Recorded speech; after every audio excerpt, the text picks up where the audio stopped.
ಇನ್ನು ಕದನ ವಿರಾಮ ಘೋಷಣೆಯಾಗಿದೆ ಅಂತ ಇಡೀ ಜಗತ್ತು ಖುಷಿ ಪಡ್ತಾ ಇದ್ದಾಗಲೇ ಶಾಕ್ ಎದುರಾಗಿದೆ.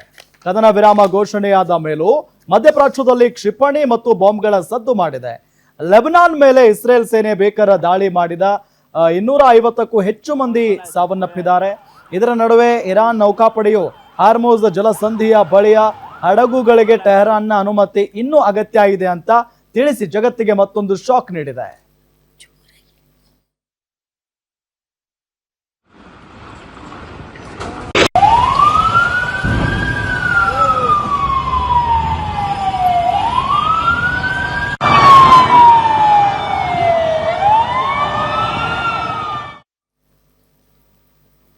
ಇನ್ನು ಲೆಬನಾನ್ ಮೇಲಿನ ದಾಳಿಗೆ ಸಿಟ್ಟಿಗೆದ್ದು ಇರಾನ್ ಹರ್ಮುಜ್ ಬಂದ್ ಮಾಡಿದ್ದಕ್ಕೆ ಡೊನಾಲ್ಡ್ ಟ್ರಂಪ್ ಮತ್ತೆ ವಾರ್ನಿಂಗ್ ಕೊಟ್ಟಿದ್ದಾರೆ.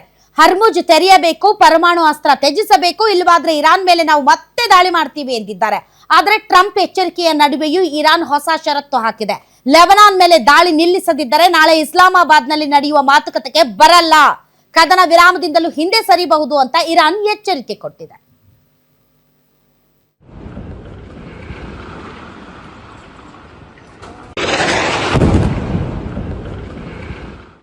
ಈ ಕದನ ವಿರಾಮ ಎಲ್ಲ ಸುಮ್ಮನೆ ಜೋಕ್.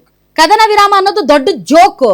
ಇಂತ ಹುಚ್ಚರನ್ನ ನಂಬಿಕೊಂಡು ಬಹಳಷ್ಟು ಜನ ನಮ್ಮ ಜೀವನಗಳು ಆಯ್ತಪ್ಪ ಇನ್ಮೇಲೆ ಯಾವ ತೊಂದರೆನೂ ಇಲ್ಲ, ಎಲ್ಲ ಸರಿ ಹೋಯ್ತು, ಎಲ್ಲ ಸುಗಮವಾಗಿ ನಡೆಯುತ್ತೆ ಅಂತ ನಿಟ್ಟುಸಿರು ಬಿಟ್ಟವರು ಈಗ ಕ್ಯಾಕರ್ ಸುಗಿತಾ ಇದ್ದಾರೆ ಇವ್ರನ್ನ. ನಿಜ, ನನ್ಗಿಂತ ಪ್ರಜೆಗಳು ಬಳಸೋದಕ್ಕೆ ಇಷ್ಟ ಇಲ್ಲ. ಯಾಕೆ ಅಂತಂದ್ರೆ ಈ ಒಂದು 3-4 ದೇಶಗಳ ಹುಚ್ಚಾಟದಿಂದ ಇಡೀ ಪ್ರಪಂಚ ನಲುಗುತ್ತಾ ಇದೆ. ನಮ್ಮ ಆಟೋ ಡ್ರೈವರ್ಸ್ ಕತೆ ಏನಾಗ್ತಾ ಇದೆ ಅಂತ ಗೊತ್ತಾ ನಿಮ್ಗೆ? ಇಷ್ಟು ದಿನ ಪೂರೈಕೆ ಇದೆ, ಸಫಿಶಿಯಂಟ್ ಇದೆ ಅಂತ ಮುನಿಯಪ್ಪನವ್ರು ಹೇಳ್ತಾ ಇರೋರು ಇವತ್ತು ಕೇಂದ್ರದ ಮೇಲೆ ಹಾಕ್ತಾ ಇದ್ದಾರೆ. ನಿಜ, ಈ ಹುಚ್ಚರು ಇವತ್ತು ಕದನ ವಿರಾಮ ಅಂತಾರೆ. ಕದನ ವಿರಾಮ ಘೋಷಣೆಯಾದ 10 ಗಂಟೆಗಳಲ್ಲಿ ಒಬ್ರಿಗೊಬ್ರು ಹೊಡೆದಾಡ್ಸಾಯ್ತಾ ಇದ್ದಾರೆ ಇವರು. ನಿಜಮ್ಮ. ಆ ಪಾಕಿಸ್ತಾನದ ಮುನೀರಾ ಮತ್ತು ಅವನ ಹೆಸರೇನು ಇನ್ನೊಬ್ಬ ಪ್ರಧಾನಿ, ಆತ ಜೋಕ್ ಆಗಿ ಹೋಗಿದ್ದಾನೆ. ಶಹಬಾಜ್ ಶರೀಫ್ ಜೋಕ್ ಆಗಿ ಹೋಗಿದ್ದಾರೆ. ಅಯ್ಯೋ, ನಾವು ಇಡೀ ಪ್ರಪಂಚದಾದ್ಯಂತ ಪಾಕಿಸ್ತಾನದ ಇಮೇಜ್ ಬದಲಾಗ್ತಾ ಇದೆ, ಪಾಕಿಸ್ತಾನನ ನೋಡುವಂತ ನೋಟ ಬದಲಾಗ್ತಾ ಇದೆ. ಪಾಕಿಸ್ತಾನ ಈಗ ಅಂತಾರಾಷ್ಟ್ರೀಯ ಮಟ್ಟದಲ್ಲಿ ಒಂದು ಪ್ರಬಲ ದೇಶಗಳ ನಡುವೆ ಮಧ್ಯಸ್ಥಿಕೆಯನ್ನು ವಹಿಸೋದರ ಮೂಲಕ ನಾವು ಕೂಡ ಸ್ಟ್ರಾಂಗೆಸ್ಟ್ ಕಂಟ್ರಿ ಅಂತ ಇಡೀ ಪ್ರಪಂಚ ನಮ್ಮನ್ನ ನೋಡ್ತಾ ಇದೆ ಅಂತ ಈ ಒಂದು ಕದನ ವಿರಾಮ ಏನ್ ಆಯ್ತು ಅಂತ ಏನ್ 2 ದೇಶಗಳು ಒಪ್ಕೊಂಡ್ವೋ ಅದಾದ ಮೇಲೆ ಫುಲ್ ಪಾರ್ಟಿ ಅಂತಪ್ಪ ಪಾಕಿಸ್ತಾನದಲ್ಲಿ. ಮುನೀರಾ ಮತ್ತು ಶರೀಫಾ ಫುಲ್ ಪಾರ್ಟಿ ಅಂತೆ. ಪಾರ್ಟಿ ಮಾಡ್ತಾ ಇದ್ದಾಗ್ಲೇ ಆ ಕಡೆಯಿಂದ ಇಸ್ರೇಲ್ ಇಂದ ಇರಾನ್ ಮೇಲೆ ಒಂದು ಬಾಂಬ್ ಬಿತ್ತು ಟಪಕ್ ಅಂತ. ಪಾರ್ಟಿ ಎಲ್ಲ ಸರ್ವನಾಶ ಆಯ್ತು. ಆಮೇಲೆ ಅಯ್ಯೋ, ನಾವು ಹಿಂಗ್ ಮಾಡ್ಬೇಕಂತ ಅನ್ಕೊಂಡಿದ್ವಿ, ನಾವು ಹಂಗ್ ಮಾಡ್ಬೇಕಂತ ಅನ್ಕೊಂಡಿದ್ವಿ, ನಾವು ಏನೋ ಶಾಂತಿಯ ಮಾತುಕತೆ ಮಾಡ್ಬೇಕಂತ ಅಂತಿದ್ವಿ, ನಾವು ಈ ಒಂದು ಪ್ರಪಂಚವನ್ನ ರಕ್ಷಿಸ್ಬೇಕಂತ ಇದ್ವಿ, ಆದ್ರೆ ನೀವು ಪಾರ್ಟಿಗಳು ನೀವ್ ಯಾಕೆ ಹಿಂಗ್ ಮಾಡ್ತಾ ಇದ್ದೀರಿ ಅಂತ ಈಗ ಗೋಗರಿತಾ ಇದೆ. ಪಾಕಿಸ್ತಾನವನ್ನ ನಂಬೋದಿಲ್ಲ. ಪಾಕಿಸ್ತಾನಕ್ಕೆ ಏನ್ ಕ್ರೆಡಿಬಿಲಿಟಿ ಇದೆ ಅಂತ ನಾವು ನಂಬಬೇಕು. ಅದೊಂದು ಫಸ್ಟೇ ಸಾಯ್ತಾ ಇರುವಂತಹ ದೇಶ. ಆ ದೇಶದವನ್ನ ನಾವ್ಯಾಕೆ ನಂಬಬೇಕು ಅಂತ ಇಸ್ರೇಲ್ ಖಂಡ ತುಂಡವಾಗಿ ಹೇಳಿದೆ.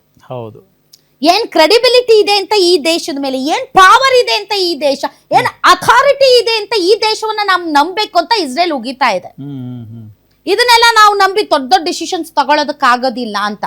ಸೊ ಅಮೆರಿಕಾದ ಟ್ರಂಪ್ ಇಂತ ಪಾಕಿಸ್ತಾನದಂತ ಗುಳ್ಳೆನರಿ ದೇಶವನ್ನ ಮಧ್ಯೆ ಬಿಟ್ಬಿಟ್ಟು ಸ್ಕ್ರಿಪ್ಟೆಡ್ ಸ್ಟೋರಿಗಳನ್ನ ಕೊಟ್ಟು ಆಕಪ್ಪ ಶರೀಫಾ ಅಂತ ಕಳ್ಸಿದ್ರೆ, ಆ ಶರೀಫಾ ಕಳ್ಸಿರುವಂತಹ ಒಂದು ಏನು ಮೆಸೇಜ್ ಅನ್ನ ಡಿಲೀಟ್ ಮಾಡದೆ ಪೋಸ್ಟ್ ಮಾಡೋದು ಬಿಟ್ಬಿಟ್ಟು ಹೆಂಗೆ ಅಮೆರಿಕಾದ ಟ್ರಂಪ್ ಕಳ್ಸಿದ್ನೋ ಅದನ್ನೇ ಕಾಪಿ ಪೇಸ್ಟ್ ಮಾಡಿ ಹಾಕಿ ಇಡೀ ಪ್ರಪಂಚದಾದ್ಯಂತ ಜೋಕರ್ ಆಗೋದ ನವಾಜ್ ಶರೀಫ್. ಇವರು ಯಾರು ಶಹಬಾಜ್ ಶರೀಫ್.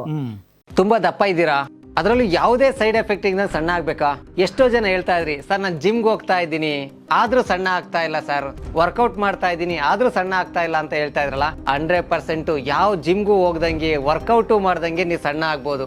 ಪ್ರತಿದಿನ ಬೆಳಿಗ್ಗೆ ಸಂಜೆ 2 ಟೈಮ್ ನಮ್ಮ ಜೀನಿ ಸ್ಲಿಮ್ ನ ಯೂಸ್ ಮಾಡಿ ಯಾವುದೇ ಸೈಡ್ ಎಫೆಕ್ಟ್ ಇಲ್ದಂಗೆ ನೀವು ಸಣ್ಣ ಆಗ್ತೀರಾ. ಯಾಕೆಂದ್ರೆ ಜೀನಿ ಸ್ಲಿಮ್ ಒಂದು ಉತ್ತಮ ಆಹಾರ.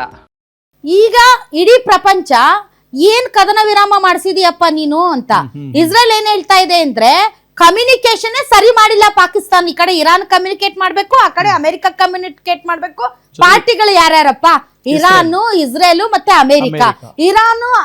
ಇಸ್ರೇಲು ಮತ್ತೆ ಅಮೆರಿಕಾಗೆ ನೀನು ಸೀಸ್ ಫೈರ್ ನ ಕಂಡೀಷನ್ಸ್ ಏನಿದೆ ಅದನ್ನ ಕರೆಕ್ಟ್ ಕರೆಕ್ಟ್ ಆಗಿ ಅವ್ರಿಗೆ ಮಾಹಿತಿ ಕೊಡ್ಬೇಕಲ್ವಾ? ಏನ್ ಷರತ್ತಿವೆ ಅದನ್ನ ಒಪ್ಕೊಂಡಿದಾರ ಇಲ್ವಾ? ಇರಾನ್ನ ಷರತ್ತೇನು, ಅಮೆರಿಕಾದ ಷರತ್ತುಗಳೇನು, ಯಾವ್ದಾವ್ದಕ್ಕೆ ಒಪ್ಪಿಗೆ ಇಲ್ಲ, ಯಾವ್ದಾವ್ದಕ್ಕೆ ಒಪ್ಪಿಗೆ ಇದೆ, ಈ ವಿಚಾರದಲ್ಲಿ ಯಾವ ಕನ್ಫ್ಯೂಷನ್ ಇಲ್ಲದೆ ಇರುವಂತೆ 3 ರಾಷ್ಟ್ರಗಳಿಗೆ ಇವರು ಮಧ್ಯಸ್ಥಿಕೆ ವಹಿಸಿದ ಮೇಲೆ, ಬ್ರೋಕರ್ ಕೆಲಸ ಮಾಡಿದ್ಮೇಲೆ ಕರೆಕ್ಟ್ ಆಗಿ ಬ್ರೋಕರ್ ಕೆಲಸ ಮಾಡ್ಬೇಕು. ಹೌದಾ? ಹೌದು. ಬ್ರೋಕರ್ ಈ ಉದಾಹರಣೆಗೆ ಒಂದು ಮನೆ ಬಾಡಿಗೆ ಇಷ್ಟು ಅಂತ ಓನರ್ ಹೇಳ್ತಾನೆ, ಅದನ್ನ ಕರೆಕ್ಟ್ ಆಗಿ ಟೆನೆಂಟ್ ಗೆ ಹೇಳ್ಬೇಕು ಮಧ್ಯಸ್ಥಿಕೆ ಬ್ರೋಕರ್ ಇದ್ದವರು. ಅದನ್ನ ಬಿಟ್ಬಿಟ್ಟು ಇವ್ರು ಹೇಳಿದ್ದೊಂದು, ಈತ ಇಲ್ಲಿ ಬಾಡಿಗೆದಾರರಿಗೆ ಹೇಳಿದ್ದೊಂದು, ಅವ 50,000 ಹೇಳಿರ್ತಾನೆ, ಇವ 40,000 ಹೇಳಿರ್ತಾನೆ. ನಾಳೆ ಬಾಡಿಗೆ ಕೊಡ್ಬೇಕಾದ್ರೆ ಇಲ್ರಿ ನನ್ಗೆ ಹೇಳಿದ್ದ 40,000 ಅಂತಂದ್ರೆ ಹಂಗಾಗೈತಿ ಇವತ್ತು ಪಾಕಿಸ್ತಾನದ ಕೆಲಸ.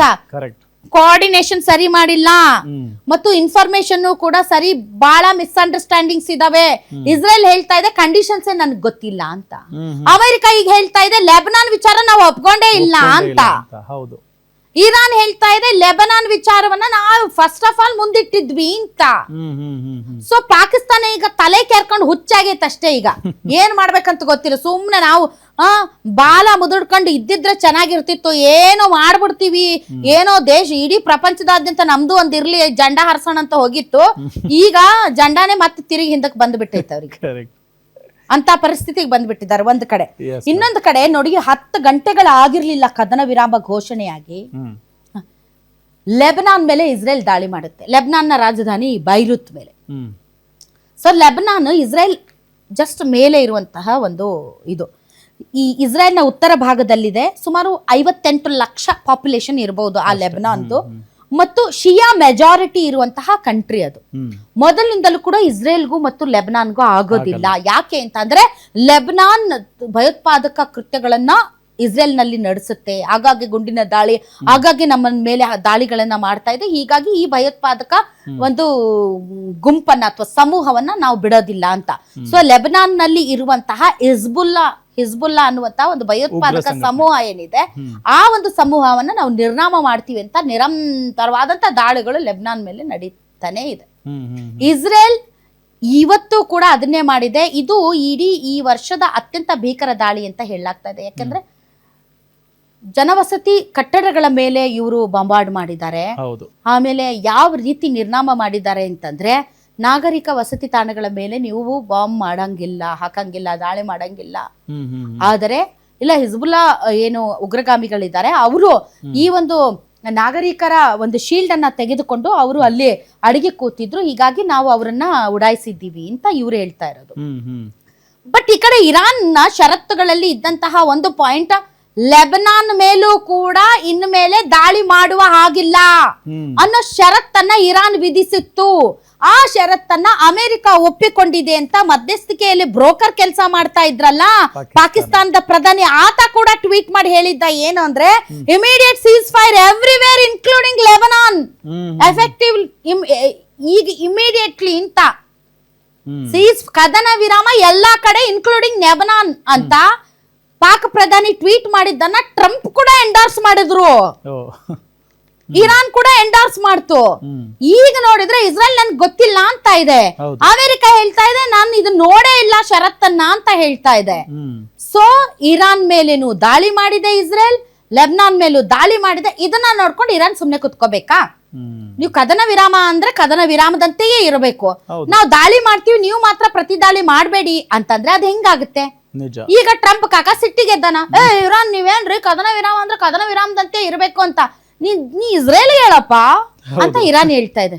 ನನಗೇನು ಹೇಳ್ತಿ, ಇಸ್ರೇಲ್ ಹೇಳು, ಕದನ ವಿರಾಮ ಫಸ್ಟ್ ಬ್ರೇಕ್ ಮಾಡಿದ್ದು ಇಸ್ರೇಲ್, ಫಸ್ಟ್ ಅದಕ್ಕೆ ಹೇಳು ಅಂತ.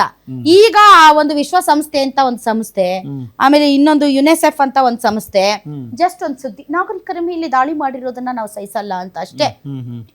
ಅದು ಬಿಟ್ರೆ ಇವಕ್ಕೆ ಏನಿಲ್ಲ, ಇವಕ್ಕೆ ಏನು ಒಂದು ಮೂಳೆನೂ ಇಲ್ಲ, ಇವಕ್ಕೆ ವೇಸ್ಟ್.